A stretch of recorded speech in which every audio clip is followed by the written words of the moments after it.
Sziasztok! Üdvözlök mindenkit Ráckeve szerintem legszebb részéről, a Dömsödi Holduna partjáról. Bő egy hónapja ugye megvolt a karműtétem, eltávolították a bőrfelesleget a karjaimról. Ez szuperul sikerült, egyáltalán nem éreztem utána fájdalmat, ami kicsit furcsa is volt, hiszen a combműtét után azért voltak gondjaim. Őszintén szólva, még az is megfordult a fejembe, hogy nem műtötték le a bőrt, és ez az év poénja lett volna. Le se tudtam ellenőrizni, hiszen egy hétig nem szabadott leszedni a ragasztást. Hát 5 nap után azért leszedtem, mert kíváncsi voltam rá, és feltöltök erről egy képet, ez a látvány fogadott, csak erős idegzetőek nézzék meg. Megmutatom a végeredményt, ugye így szinte nem is látszik a vágás, pedig én arra készültem, tehát ide terveztem a tetoválást, illetve ide, tehát így nem látszik. Ha felemelem, akkor itt látszik, de ha így lerakom a karomat hátulról is csak minimálisan, tehát próbálták így minél jobban elrejteni a vágásokat. Itt is 8-12 hónap a gyógyulás, még halványodni fog az egész, de hát nyilván utána tetoválva lesz, úgyhogy ez szinte lényegtelen. Ennyi bőrt kell még izommal kitölteni, tehát innen indulok, azért most így sokkal jobb a helyzet, mint a műtét előtt. Már 2 héttel a műtét után mozogtam kicsit alsó testre, a karomat pedig nyújtottam, ez szükséges is volt a gyógyulás érdekében, majd elkezdtem óvatosan erősíteni is a gumiszallagokkal. Jövő héten letelik a műtét utáni 6 hét, onnantól végre terelhetem súlyzókkal is. Beszéltem a doktor úrral a jövőről, hát ő szinte biztos abban, hogy ki tudom tölteni a fenekemet izommal, a maradék lógóbőrt. Én ebben annyira nem vagyok biztos, évekbe telne, tekintve, hogy azért elég sok bőr maradt még, ha sikerülne egyáltalán, hát akkor is rengeteg izmot kéne felszedni, már ilyen betonkeverőnyi fenekem lenne, amit nem szeretnék. Hát elképzeltem magamat itt a Dunaparton, 50 évesen a járókerettel, ahogy sétálok, a hatalmas fenekekkel, mint egy dongó, szóval hát nagyon furcsán néznék ki, őszintén szólva. Augusztus elején találkozom újra a doktor úrral, akkor beszéljük meg, hogy mi lesz a következő műtét ősszel. Ez vagy a fenék lesz, ha sikerül meggyőznöm, vagy a mell, de mindenféleképpen lesz egy műtét. Némi lógóbőr még maradt a combomon is az első műtét után.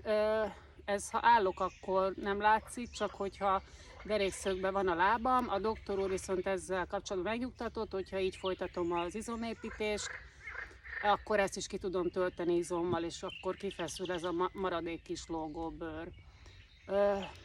Most tehát karra, fenékre és combra kell gyúrnom, tehát teljes testre kell izmot építenem, aminek nagyon örülök, ugye a fél évnyi fenéképítés után végre kiélhettem magam.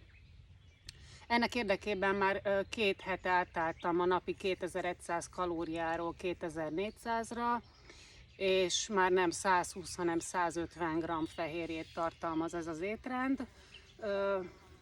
Nem is kell pluszba mindenféle mesterséges szerekből, fehérje porokból bevinnem a proteint. Erről külön videót is majd fel fogok tölteni, hogy lássátok, hogy hogyan lehet teljesen adalékmentesen is bevinni ezt a rengeteg proteint. Ebben a megnövelt kalória bevitelben benne van persze, hogy 1-2 kilót még felszedek, de ez nyilván nagyon figyelek arra, hogy ez kizárólag izomban történjen. Ha mégis azt látnám, hogy zsírosodni kezdenék, akkor azonnal lejjebb viszem a napi kalóriabevitelt, tehát jelenleg azt tesztelem, hogy a mostani edzés mennyiséggel hogy alakul a súlyom és az izomzatom. Egyelőre még 1 grammot se szedtem fel, pontosan 73 kg vagyok, Ez persze változhat, hogyha a jövő héttől elkezdem a kőkemény súlyzós edzéseket. 4-5 edzést tervezek egy héten, vegyesen, alsó és felső testre elosztva, törzsre, hasra, úgyhogy végre szuper változatosak lesznek az edzések. Ezt nagyon vártam. Úgyhogy örömömben beszereztem egy több szögben állítható edzőpadot, és még több súlytárcsát is, legfőképp azért, hogy a fekvenyomást itthon is gyakorolhassam, de persze a súlyzós és egyéb gyakorlatokhoz is nagyon hasznos lesz. Szóval végre elkezdhetek készülni a 3 kitűzött célomra, a 40 kilós fekvenyomásra, a lógásból a lábaimat fejfölé emelésre és a nyújtott karral indított húzóckodásra. Időpontot nem tűzök ezekre ki, hiszen ha nem jönne össze addigra, akkor csalódás lenne, befordulnék, és őszintén szóval így nem is egyszerű, hogy a műtétek ugye 5-6 havonta jönnek, és utána másfél hónapig nem tudok teljes edzésmunkát végezni. Azért az egy biztos, hogy mind a 3 célt meg fogom valósítani.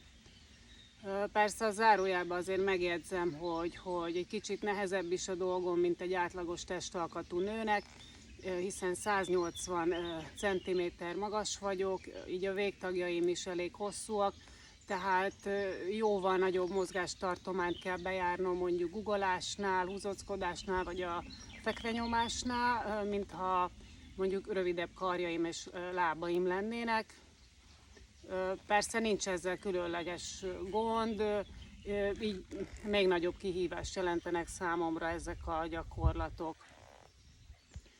Még a fogyókúrára visszatérve annyit azért el szeretnék mondani, hogy szerintem nem érdemes semmilyen ilyen varázsmódszerben, csodaszerben vagy praktikában hinni. A szakemberek szerint és szerintem is egyetlen 100%-os biztos módszer van, az pedig a kalóriadeficit, tehát egyszerűen kevesebb kalóriát kell bevinnünk, mint amennyire a szervezetünknek szüksége van. Tehát ez nálam is bevált, 42 kilót fogytam ezzel a módszerrel.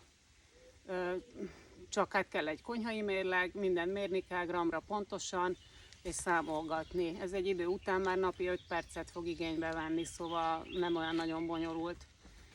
Van egy másik módszer is, a személyes kedvencem, az pedig az, hogy bármit tehetünk, tényleg bármit, viszont nem szabad lenyelnünk. Ez a lényege. A viccet félretéve, én mindenkit arra biztatok, hogy kezdje el, vágjon bele az életmódváltásba, mert hozzám hasonlóan 180 fokos fordulatot fog az élete venni, hogyha kitartó lesz.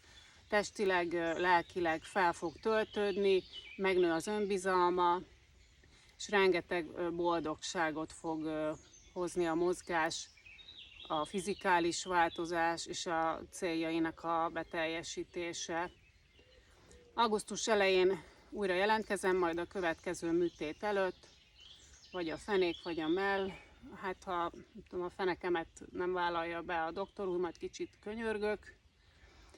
Ha mégse, akkor van egy B-tervem, ősszel besétálok ide a Dömsödi Holdunába, csak tavasszal fogok kijönni, és remélhetőleg addigra lefagy a... Ez lenne a B-tervem. Tehát augusztusig mindenkinek nagyon szép és tartalmas nyarat kívánok, és ne felejtsétek, nincs lehetetlen, csak tehetetlen. Sziasztok!